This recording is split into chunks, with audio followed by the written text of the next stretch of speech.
하나님께서 사람에게 입술을 주신 것은 그 입술을 통해서 말하는 대로 삶을 만들어주기 위한 것이었습니다.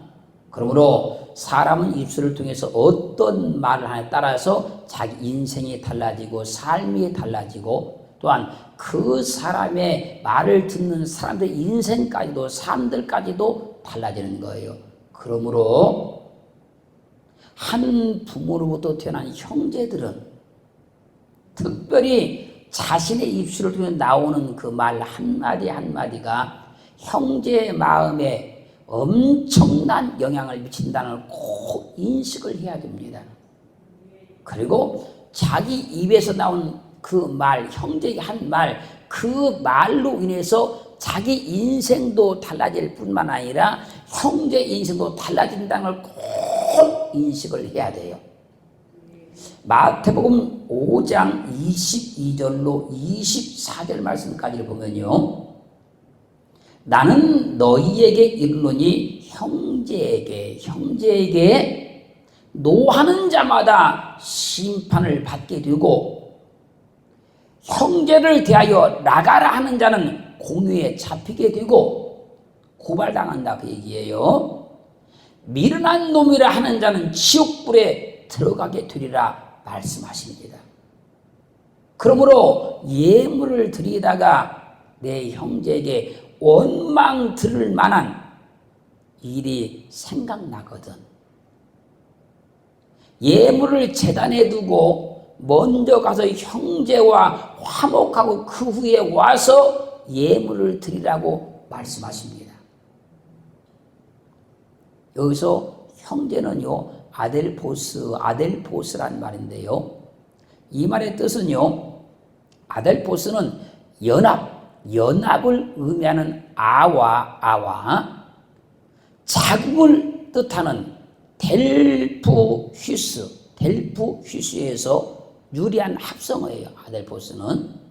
자, 그래서 이제 이 형제란 말은 같은 태에서 태어난 사람, 같은 태에서 태어난 사람을 형제라 그러는 거예요. 그러므로 한 어머니의 태에서 태어난 사람을 형제다 그러는 거예요. 한 어머니의 태에서 태어난 형제가 형제에게 혈기를 내면 그는 하나님께 심판을 받게 되고, 형제를 대하여 나가라, 이 말은요, 해석하면 멍텅구리 바보 그런 말이에요. 형제에게 멍텅구리 같은 이렇게 한 자는 공유에 잡히게 된다, 고발당하게 된다. 그리고 미련한 놈이라, 이 미련하다는 말은요, 어리석다, 우둔하다 그 말이에요. 그런 사람들은 지옥불에 들어가게 되리라. 그러므로 형제에게 좋지 않은 말을 하게 되면 내 인생이 결코 잘 될 수가 없다는 얘기예요. 로마서 14장 10절 말씀에서 내가 어찌하여 내 형제를 판단하느뇨, 어찌하여 내 형제를 업신여기느뇨. 우리가 다 하나님의 심판대 앞에 서리라. 우리가 우리 형제를 함부로 판단하고 우리 형제를 업신여기면 다 하나님의 심판대에 서서 그 죄의 형벌을 받아야 한다는 거예요. 그러므로 형제에게 어떤 말을 하느냐에 따라 내 인생이 달라집니다. 형제에게 좋지 않은 말을 하게 되면 내 인생이 좋지 않게 되는 거예요. 믿음의 사람은 형제에게 조심성 있게 말을 해야 됩니다. 형제가 하는 행동이 내 마음에 들지 않을지라도 함부로 말해서는 안 된다는 거예요. 혹시 형제가 잘못했을지라도 감정적으로 말해서는 안 된다는 겁니다. 혹시 형제가 실수를 했다 할지라도 저주하는 말해서는 안 된다는 거예요. 주님은 형제에게 조심성 있게 말을 하라고 형제에게 노하는 자마다 심판을 받게 되고 형제를 대하여 나가라 하는 자는 공에 잡히게 되고 형제에게 미련한 놈을 하는 자는 지옥불에 들어가게 된다고 말씀하고 있는 거예요. 그럼 뭐라고 말씀하십니까? 하나님의 성전에 가서 예물을 드리다가 형제에게 원망 들을 만한 일이 생각나거든. 형제의 마음을 아프게 한 일이 생각나거든. 예물을 그 성전에 그대로 두고 빨리 가서 형제와 화목하고 와서 예물을 드리라는 거예요. 이 말씀은 하나님께 예배하는 것도 참 중요한 일입니다마는 그 중요한 일을 하기 전에 먼저 해야 될 중요한 일이 형제와 화목하라는 거예요. 그러므로 형제와 화목하고 예배를 드리는 걸 하나님께서는 기뻐 받으십니다. 형제와 화목을 이루고 예배하는 것을 하나님께서는 좋아하신다는 거예요. 그런데 하나님께 예배한다고 하면서 하나님께 기도한다고 하면서 하나님께 헌신한다고 하면서 형제에게 악담을 막 하고 형제를 막 비판하고 형제를 심지어 저주까지 한다면 되겠습니까, 여러분?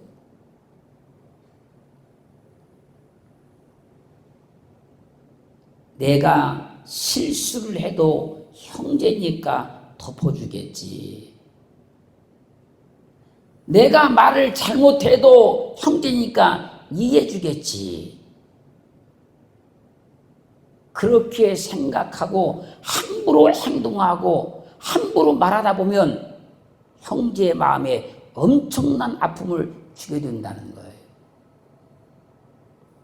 그러다가 서로의 감정이 얽혀서 다투게 되어서 의견 충돌이 일어나면 원수가 되어가지고 평생을 등지고 삶으로 잘못하면 남보다 못하게 되는 경우들이 나타나는 거예요. 그래서 가까운 형제일수록 말을 조심성 있게 해야 됩니다. 혈육일수록 더 말을 조심 있게 모든 걸 배려하면서 말해야 된다는 거예요. 오늘 하나님의 말씀을 들으시고 형제에게 원망 들을 만한 일이 있는 줄 생각이 나시거든. 먼저 찾아가서 풀고 찾아갈 수 없는 형편이라면 전화라도 해서 풀기를 주의 이름으로 간곡하게 부탁드립니다. 마태복음 16장 19절 말씀에서 내가 천국 열쇠를 내게 주리니 내가 땅에서 무엇이든지 매면 하늘에서도 매일 것이요 내가 땅에서 무엇이든지 풀면 하늘에서도 풀리리라 하시고 그 마태복음 18장 18절 말씀은 내가 진실로 너에게 이르노니 무엇이든지 너희가 땅에서 매면 하늘에서도 매일 것이요 무엇이든지 땅에서 풀면 하늘에서도 풀리리라. 한 혈육인 형제와 땅에서 매이면 하늘에서도 매인다는 거예요. 한 혈육인 형제와 땅에서 다 풀어버리면 하늘에서도 풀어진다는 거예요.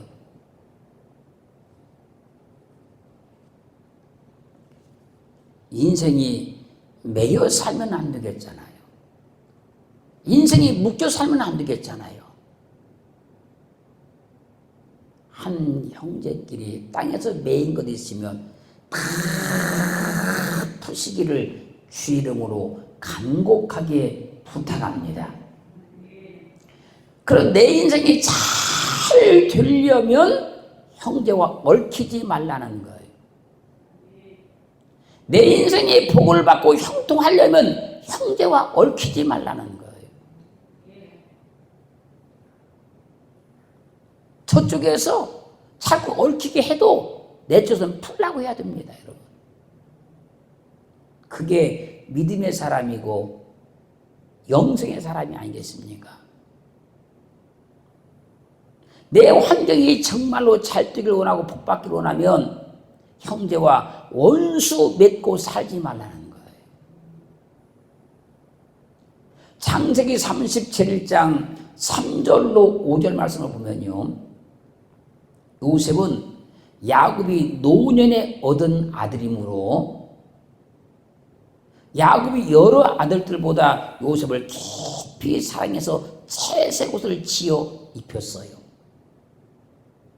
야곱이 요셉에게 채색 옷을 지어 입히자 그 형들이 아비가 형제들보다 요셉을 사랑함을 보고 요셉을 미워하기 시작해요. 그리고 그에게 언사가 아주 불평해요. 그 형제들이 요셉에게 말할 때마다 참 기분 나쁘게 말을 해요. 그 언사가 불평하다는 말이에요. 야곱이 모든 아들들을 다 사랑하지만 요셉은 노년에 태어난 아들이니까 더 마음이 갔고, 또 요셉의 어머니 라헬이 죽었잖아요. 죽었으니까 그 어머니 없는 아들이니까 더 마음이 갔던 거예요. 그런데 야곱의 아들들은 아버지의 이 마음을 헤아리지 못하고 아버지가 요셉만 사랑한다고 생각해서 요셉을 막 미워하고 말할 때마다 아주 그 언사가 불평한 거예요. 그러므로 형제끼리 부모가 동생을 더 사랑해라고 하지 말고, 부모가 형을 더 사랑한다고 하지 말고, 부모는 자녀를 똑같이 사랑하지만, 똑같이 사랑할 수밖에 없지만, 그 어떤 환경에 따라서 마음이 더 가는 자녀가 있다는 거예요. 부모는 다 자녀를 사랑해요. 그러지만요, 그 자녀들 가운데 약한 자녀에게 마음이 더 가는 거예요. 약한 자녀. 다 사랑하고 있지만 그 자녀 중에요, 가난한 자녀에게 마음이 더 가는 거예요.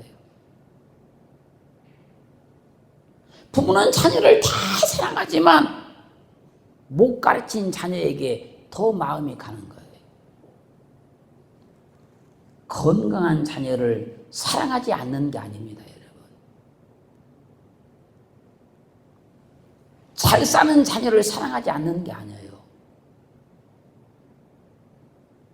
다 사랑해요. 그렇지만요, 약한 자녀, 가난한 자녀, 못 가르친 자녀, 그 자녀에게 관심이 더 가는 거예요. 이런 부모의 심정을 이해하지 못하면 자녀들은 부모가 형만 더 사랑한다고 생각을 하고요, 언니만 더 사랑한다고 생각하고요, 누나만 더 사랑한다고 생각하고요. 그래가지고 서로 막 미워하고 막 그래요. 그래서 자녀는 절대로 부모의 마음을 모르는 거예요. 자녀는 죽었다 깨어나도요, 부모 마음을, 심정을 모르는 거예요. 누가복음 15장 25절로 32절을 잘 아시잖아요. 아버지의 모든 재산을 다 모아가지고 집을 나갔어요. 모든 재산을 다 탕진하고 돌아와요.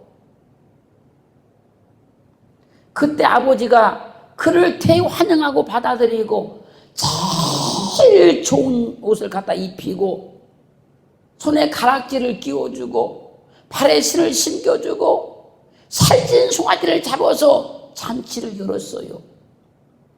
그때 맏아들이 밭에서 하루 종일 일을 하고 집으로 돌아오는 거예요. 돌아오는데 자기 집에서 막 풍리와 춤추는 소리, 막 웃음소리가 막 가득한 거예요.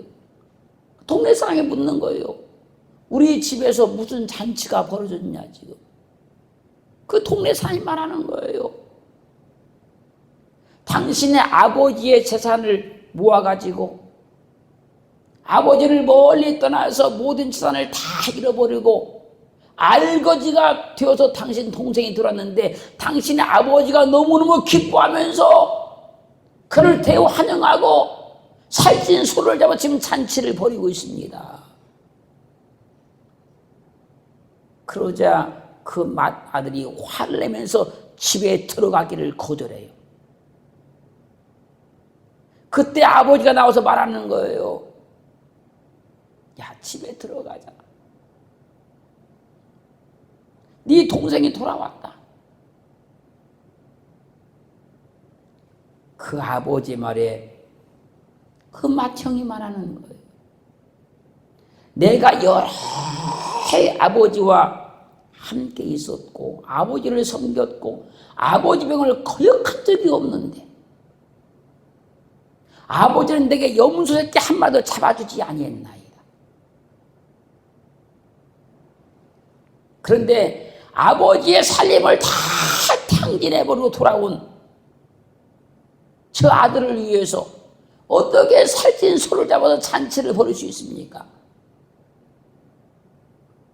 이 아들의 말에 아버지가 말합니다. 예, 너는 항상 나와 함께 있으니 내 것이 다 네 거 아니냐. 이 동생은 죽었다가 살아났으며 내가 잃었다가 얻었기에 우리가 즐거워하고 기뻐하는 것이 마땅하지 아니하냐.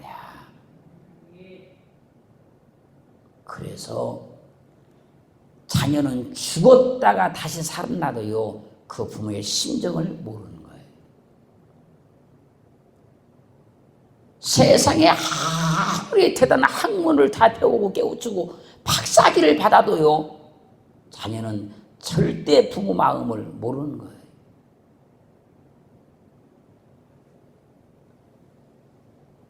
동생이 집을 나갔다가 돌아왔으면 환영을 해줘야 되는데 돈을 다 탕진하고 돌아온 동생을 아버지가 받아주었다고 맏아들은 아버지께 막 따지고 들은 거예요. 사랑하는 성도 여러분, 부모는 약한 자녀에게 더 마음이 간다니까요. 부모는 못 사는 자녀에게 더 마음이 가는 거라니까요.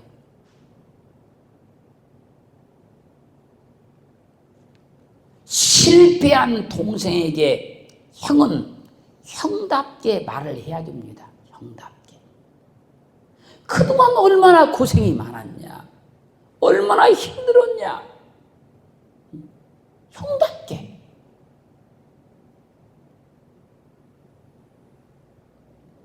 너 돌아오기만 내가 기다렸다.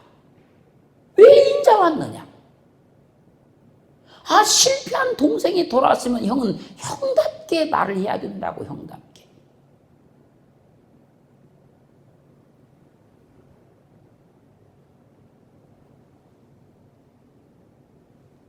자신이 부자면 가난한 형제에게 부자답게 얘기를 해야지. 야, 부은 걱정하지 마라. 내가 다 도와줄 테니까 염려하지 마라, 앞으로는. 여러분, 형이 전혀 형답지 못한 경우들이 있어요. 누나가 전혀 누나답지 못한 경우도 있어요. 언니가 전혀 언니답지 못한 경우도 있어요.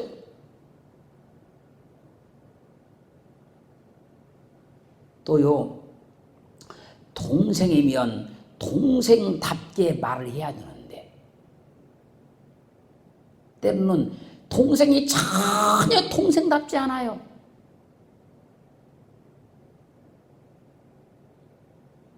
형에게, 언니에게. 동생이면 동생답게 말을 해야 되는 거예요, 또.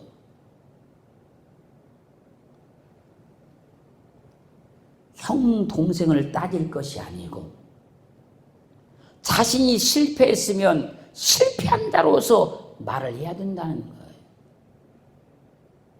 자신이 잘못했으면 형, 동생을 따질 것이 아니고, 더 고개를 숙이고, 더 겸손하고, 더 낮아져야 된다는 거예요.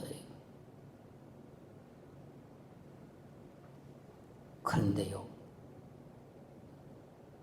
동생이 형한테 더 고개가 뻣뻣하고 대들고 막 그런 경우도 있어요. 잠언 19장 7절 상반절 말씀에서요, 가난한 자는 그 형제들에게도 미움을 받거든 그랬어요.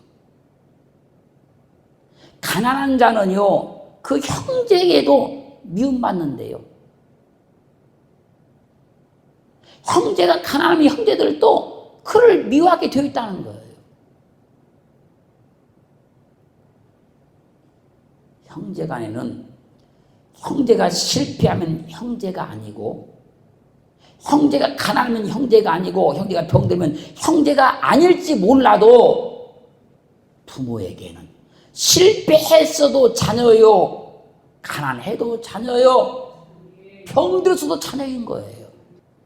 그러므로 자녀들은 실패한 형제에게 말을 할 때, 가난한 형제들에게 말을 할 때, 병든 형제에게 말을 할 때, 자기 감정으로 말하지 말고 부모의 심정으로 말을 해야 되는 거예요. 부모의 심정으로. 그래서 잠언 17장 17절 하반절 말씀에서요, 형제는 위급한 때까지 위하여 낳느니라. 형제는 좋을 때만 형제가 아니라는 거예요. 그럴 때만 형제가 아니고 위급할 때까지 위해서 형제가 낳았다는 거예요. 그래서요, 진짜 어려움 당해본 사람들은요, 그래도 형제간밖에 없어, 이런 말이 나오는 거예요.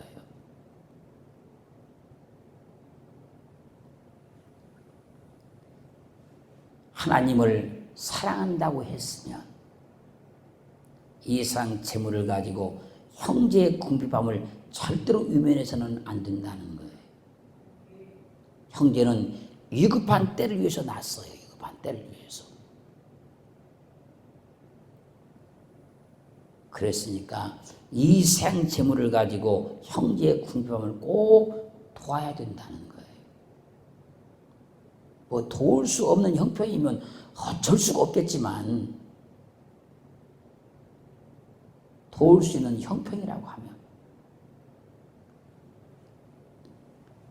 그래 도와줄 때에도 마음의 상처를 막 주면서, 막 야단을 막 치면서, 막 단점을 막 지적하면서,